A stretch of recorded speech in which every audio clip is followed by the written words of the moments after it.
इतिहास के पन्नों में कुछ नाम ऐसे दर्ज हैं जो न केवल एक योद्धा के रूप में बल्कि एक पूरे युग के प्रतीक बन जाते हैं। मोहम्मद बिन कासिम ऐसा ही नाम है। अरब साम्राज्य के एक युवा सेनापति जिसने अपनी कम उम्र में ही ऐसी वीरता और युद्धनीति दिखाई कि वो आज भी दक्षिण एशिया के इतिहास में एक महत्वपूर्ण मोड़ माने जाते हैं। उनका नाम सुनते ही भारत के पश्चिमी तट, सिंधु नदी और उस समय का बहादुर योद्धा राजा दाहिर भी याद आता है। ये कहानी सिर्फ एक सैनिक की नहीं बल्कि एक ऐसी टकराहट की है जिसमें सभ्यताएं, धर्म, राजनीति और महत्वाकांक्षाएं टकराईं, और उस टकराहट ने भारतीय उपमहाद्वीप की दिशा बदल दी। जन्म और बचपन। मोहम्मद बिन कासिम का जन्म लगभग 695 ईस्वी के आसपास अरब प्रायद्वीप के ताइफ नामक नगर में हुआ। ताइफ उस समय इस्लामी साम्राज्य का एक महत्वपूर्ण शहर था जहां शिक्षा और युद्ध कला दोनों का माहौल मौजूद था। उनके पिता कासिम एक साधारण व्यापारी थे, लेकिन परिवार का झुकाव इस्लामी शिक्षाओं और सैन्य अनुशासन की ओर था। बचपन से ही मोहम्मद ने घुड़सवारी, तीरंदाजी और तलवारबाजी में विशेष रुचि दिखाई। कहते हैं कि 10 वर्ष की उम्र में ही वो अपने उम्र से बड़े युवकों के साथ घोड़े पर बैठकर नकली युद्ध अभ्यास किया करते थे। उनकी बुद्धि इतनी तेज थी कि शिक्षक उन्हें हमेशा कासिम का चमत्कारी बेटा कहा करते। उसने एक ऐसे सेनापति की तलाश शुरू की जो न सिर्फ बहादुर हो बल्कि युद्ध की जटिल रणनीतियों को भी समझता हो। हज्जाज को अपने भांजे मोहम्मद बिन कासिम में वो काबिलियत दिखी। हालांकि मोहम्मद की उम्र उस समय सिर्फ 17 साल थी, लेकिन हज्जाज ने उसकी योग्यता पर पूरा भरोसा किया। सिंध की ओर प्रस्थान। सन 712 ईस्वी में मोहम्मद बिन कासिम अपनी सेना के साथ मकरान, वर्तमान में बलूचिस्तान के रास्ते सिंध की ओर बढ़े। उनकी सेना में 6000 घुड़सवार और 6000 ऊंट सवार सैनिक थे। इसके अलावा एक विशाल समुद्री बेड़ा भी उनके साथ था, जिस पर युद्ध के हथियार और साजो सामान थे। उनकी सेना ने रास्ते में पड़ने वाले कई छोटे शहरों को आसानी से जीत लिया, जिसमें देबल का बंदरगाह भी शामिल था।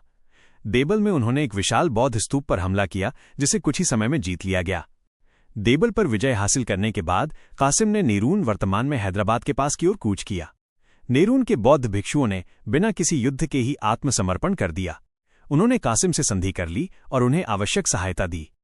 धीरे धीरे वे आगे बढ़ते गए और आखिरकार सिंध की राजधानी अलौर की ओर बढ़ने लगे, जहां राजा दाहिर अपनी पूरी ताकत के साथ उनका इंतजार कर रहा था। मोहम्मद ने लगभग 6000 सैनिकों और 3000 ऊंटों पर सामान लेकर इराक से सिंध की ओर कूच किया। उनके पास नई तरह की मैंगोनेल, गोलियां फेंकने वाली मशीन भी थीं, जिन्हें अरद कहा जाता था। यात्रा बेहद कठिन थी, तपता हुआ रेगिस्तान, लंबी दूरी, लेकिन युवा सेनापति ने अपनी सेना को अनुशासित रखा। वे सैनिकों से कहते, हम सिर्फ जमीन जीतने नहीं बल्कि इस्लाम का परचम फैलाने जा रहे हैं। पहला युद्ध देबल का किला। सिंध की धरती पर मोहम्मद का पहला सामना हुआ देबल नामक बंदरगाह नगर से। देबल उस समय एक समृद्ध नगर था और उसका किला बहुत मजबूत। कहते हैं कि देबल के किले पर एक विशाल मंदिर था, जिसकी मीनार पर एक बड़ा झंडा फहराता था। मान्यता थी कि जब तक ये झंडा गिरेगा नहीं, किला अजेय रहेगा। मोहम्मद ने अपनी मैंगोनेल से उस झंडे पर हमला करवाया। कई दिन की लड़ाई के बाद जब झंडा गिरा तो देबल का किला भी अरबों के कब्जे में आ गया। ये जीत मोहम्मद की रणनीति का पहला सबूत थी। विजय अभियान जारी। देबल की जीत के बाद मोहम्मद बिन कासिम ने एक एक कर कई नगरों पर कब्जा किया। नेरून, सिविस्तान, ब्राह्मणाबाद, हर जगह उनकी नीति स्पष्ट थी। अगर नगर बिना युद्ध के समर्पण कर दे तो लोगों को धार्मिक स्वतंत्रता दी जाती और प्रशासनिक अधिकारियों को उनके पदों पर बने रहने दिया जाता, लेकिन अगर नगर प्रतिरोध करता तो कठोर दंड दिया जाता। दाहिर से निर्णायक भिड़ंत।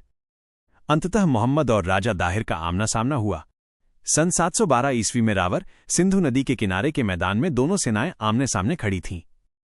दाहिर हाथी पर सवार थे, उनकी सेना में कई हजार सैनिक और भारी हथियार थे। दूसरी ओर मोहम्मद की सेना संख्या में कम थी, लेकिन अनुशासन और नई तकनीकों से लैस थी। युद्ध भयंकर हुआ। कहते हैं कि सिंधु नदी का पानी उस दिन खून से लाल हो गया। दाहिर ने बहादुरी से युद्ध किया, लेकिन अंततः एक तीर से घायल होकर गिर पड़े। राजा दाहिर की मृत्यु के साथ सिंध का प्रतिरोध भी टूट गया। दाहिर की मौत के बाद उनकी विधवा और बेटियों ने संघर्ष जारी रखा, लेकिन धीरे धीरे पूरा सिंध अरबों के अधीन हो गया। मोहम्मद ने यहां नया प्रशासनिक ढांचा लागू किया। स्थानीय हिंदू ब्राह्मण और अधिकारियों को उनके पदों पर रखा। मंदिरों और धार्मिक स्थलों को कुछ हद तक स्वतंत्रता दी। कर व्यवस्था लागू की, जिसमें मुसलमानों से ज़कात और गैर मुसलमानों से जजिया लिया जाता था। इससे अरब शासन स्थिर हुआ और व्यापार भी बढ़ा। मोहम्मद का व्यक्तित्व। इतिहासकार लिखते हैं कि मोहम्मद बिन कासिम बेहद न्यायप्रिय और दूरदर्शी थे। उनकी उम्र भले ही कम थी, लेकिन निर्णय बड़े नेताओं जैसे थे। वे सैनिकों से सख्ती बरतते लेकिन आम जनता के साथ उदार रहते। उनके नेतृत्व में सिंध अरब साम्राज्य का हिस्सा बना और वहां से इस्लाम धीरे धीरे भारत के अन्य हिस्सों में भी फैलने लगा। दुखद अंत। लेकिन किस्मत हमेशा साथ नहीं देती। सिंध में विजय के कुछ समय बाद ही उमैयद खलीफा बदल गया। नए खलीफा ने हज्जाज बिन यूसुफ और उसके परिवार पर शक करना शुरू किया। हज्जाज की मृत्यु हो गई और उसके समर्थकों को सजा दी जाने लगी। मोहम्मद बिन कासिम पर भी आरोप लगे कि वो बहुत शक्तिशाली हो गया है और शायद विद्रोह कर सकता है। खलीफा ने आदेश दिया कि उसे जंजीरों में बांधकर वापस लाया जाए। इतिहासकारों के अनुसार मोहम्मद को गिरफ्तार कर बेरहमी से यातनाएं दी गईं। कुछ विवरण कहते हैं कि उन्हें जिंदा चमड़ी उधेड़कर मार डाला गया। उस समय उनकी उम्र मात्र 20-21 वर्ष थी। निष्कर्ष।